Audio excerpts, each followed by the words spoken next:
So we're through 2 weeks of the NFL season, and I'm personally proposing a universal bye week because it has been nothing short of chaos so far. Players are dropping like flies, and Aaron Rodgers is currently at the SeaWorld Dolphin exhibit trying to heal his ankle faster. Can't make this stuff up, guys. So who can help us decipher all of this? Reddit, of course. It's time for some NFL Upvote. All right, we're going to break down all of these storylines, and joining me here in studio today is my go-to guy for weekly NFL picks, Lorenzo Reyes, and joining us over the good old internet is part-time NFL reporter, part-time Lionel Messi insider, Safid Dean. Thank you for joining me, guys. Now, you both know how this works. We're going to look at some of the hottest NFL takes on Reddit and either upvote them or downvote them. So I want to start with the Rams, guys. Please help me figure out this team because there's a lot going on here. They flat out sat starting running back Cam Akers, and all of a sudden they have guys like Kyren Williams, Puka Nacua, and Tutu Atwell lighting up the score sheet. They may have lost to the Niners in week 2, but the fan base is feeling good. So one Redditor said, "I'm so effing tired of losing to the Niners, but man, I love this team. Going to fight like hell in every game." Another said, "We were ranked the 26th team per power rankings against the best team in the NFL. We're going to make the playoffs, and this is going to be a different game when Coop is back. Looking forward to the rematch." So, Safid, let's start with you. Upvote or downvote? We slept on the Rams coming into this season, and they could actually be contenders. I'm going to downvote that. I'm downvoting this. I don't think we slept on the Rams at all. I think we were very, very proper in our rating of the Rams. Look, Cooper Kupp has been out with a hamstring injury. We don't know what kind of shape he'll be in when he comes back, and that's a big hope to ask for him after he led the league in receiving a couple seasons ago. Look, the Rams are still very, very, very much behind the 49ers, the Eagles, and even the Dallas Cowboys as the class of the NFC. It's a much different team that won the Super Bowl a couple years ago, and they're going to be fighting and scratching and clawing for every single game they can win this season. I think we have them properly rated. I'm not even sure if they're better than the Saints right now. I think the Saints might be better than the Rams right now. So we'll see how the Rams season unfolds for the rest of this year. They've done a great job finding some uncovered gems, but they're going to need a lot more to compete in the upper echelon of the NFC. All right, so we have to talk about this. Brutal week 2 for running backs. Nick Chubb injury was beyond horrific. Saquon goes down at the end of that Giants comeback. Austin Eckler sat out with an injury, and we, of course, cannot forget about J.K. Dobbins going down in week 1. This all could not come at a worse time for running backs as a whole who banded together this offseason to try and prove their worth to the league. But let's take a look here. One Redditor said this in regards to Saquon. Let's see how correct the RBs are interchangeable crowd is. I mean, no Barkley, no problem, right? I'm not saying we can't win, but to think that the offense won't look different is not grounded in reality. So another followed up saying, "Love Barkley, but this is exactly why they'd be fools to lock him up long term." So Lorenzo, tough one up here when you really step back and look at it because, no hand, you really feel it when guys like Saquon and Chubb they're suddenly removed from the team. But on the other side, injuries only prove how volatile their position really is. So upvote or downvote, these injuries are a major blow to the argument for running backs making more money. Yeah, I hate this. I hate this topic because I want those guys to get what they feel they deserve. But I'm going to upvote this. I think it's hard to not upvote this. It's bad business to invest money in running backs. They're a position that they're constantly working in between tackles. They have the large offensive linemen, the large defensive linemen coming at them. Listen, football is a dangerous game. People get hurt, but running backs, it's just, we know it's a position that they're constantly getting hurt. And the problem is that the level between those top guys like Saquon, Austin Eckler, Chubb, like, the difference between the top guys and the second guys, it's still big, but it's not as big as maybe with receivers and things like that. So, yeah. It's rough. All right, Safid, we need you to put on your conspiracy theorist hat here for a second. So the NFL recently filed a grievance claiming that the NFLPA advised RBs to exaggerate injuries as a negotiation tactic. Now, this whole topic is starting to get really grimy, but are you in the camp of believing that the NFLPA would actually do that? No, I'm not in the camp at all. I don't know why the NFLPA would advise their players to fake an injury to get more from the negotiating tape. I hope you can sense my sarcasm here. I definitely think the agents for sure have advised their players, and the players are probably advising themselves. Look, faking an injury or pulling up with a hamstring or something like that. This is a negotiation tactic as old as time in the NFL.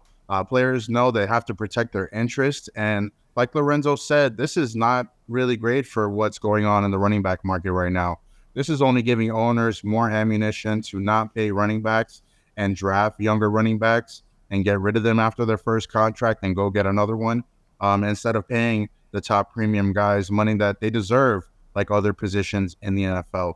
The next step here I see from this is, unless the NFLPA and the NFL can get back to the negotiating table and have something in their collective bargaining agreement that, puts money in the running backs' pockets, I see more of the same kind of happening.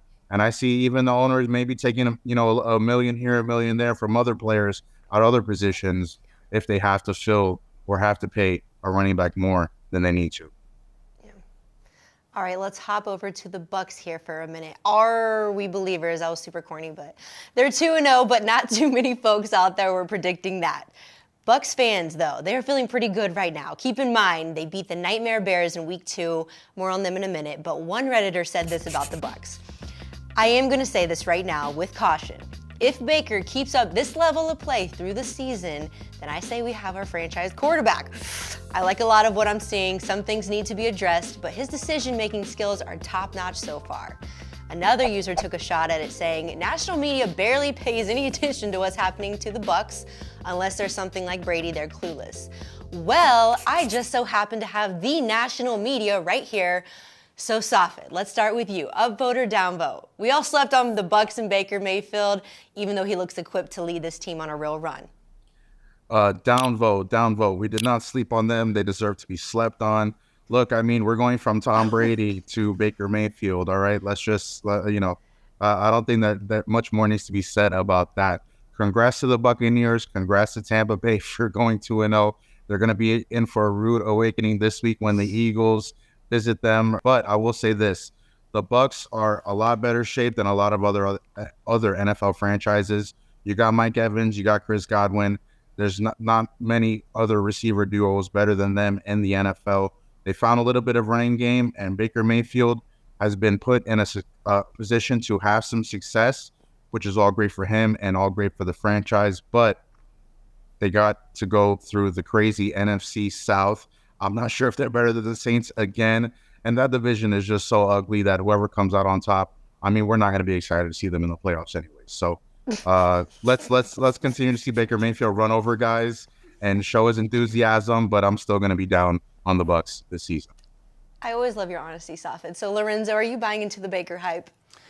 Let me just say this. NFL fans, I love you guys, but y'all are delusional. This is a victory against a Bears team that was just horrendous last year. Not much better this year. But whatever. If this is what gets you up, then you might as well write it. But yeah, I'm with my guy Safid on this one. All right, so about those Bears. They just pulled up in the 32nd spot of this week's USA Today Sports Power Rankings, and rightfully so. It was ugly. One Redditor is already feeling that sorrow, saying, "This is by far the fastest I've ever hit the apathy stage of my Bears season cycle." Another responded by saying, "Honestly, I was as big of a Justin Fields homer as anyone, and that first drive, I was like, ha ha ha, suck it, Reddit." Then the rest of the game happened, and by the end of the game, I was like, what the F just happened? Finally, one Redditor let it fly, saying, "You can't point to a single thing and say, if only this were different, we'd be a good team. Coaching was terrible, talent's lacking, culture's rotten. There's nothing here to root for, and there's no reason to believe they'll get it right next time." Yikes. So Lorenzo, the coaching part really stood out to me in that last comment, though. It just doesn't seem like the right people are in place to maximize Fields, this Bears team. So upvote or downvote. If and when the Bears get blown out by the Chiefs in Week 3, the Bears base will be showing Matt Eberflus the door. Yeah, I'm going to downvote it coming after Week 3 because that's still way too early, but I'm going to upvote the hell out of this move coming sooner rather than later. The comment that really stood out to me was the apathy one. Yeah. NFL owners do not like their fan bases to be apathetic about them. That leads to a loss of ticket sales, a loss of interest, a loss of revenue, and the results on the field speak for themselves. I talked about the defense just now. Matt Eberflus is a defensive-minded coach, and they've had a lot of rotating pieces, but they still cannot figure out anything that at least gives you a glimpse of like, oh, at least there's a pass rush.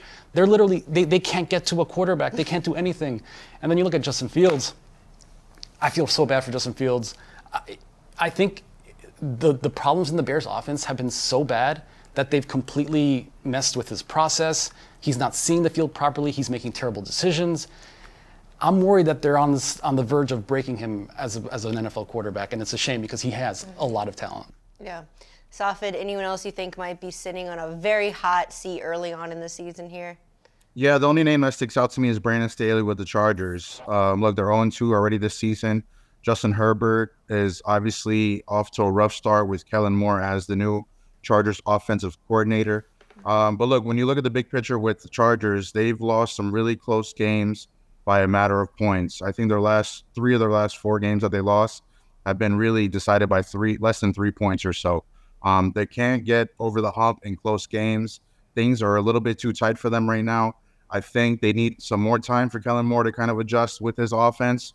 But Brandon Staley's definitely feeling it, especially after last season when his job was already in question.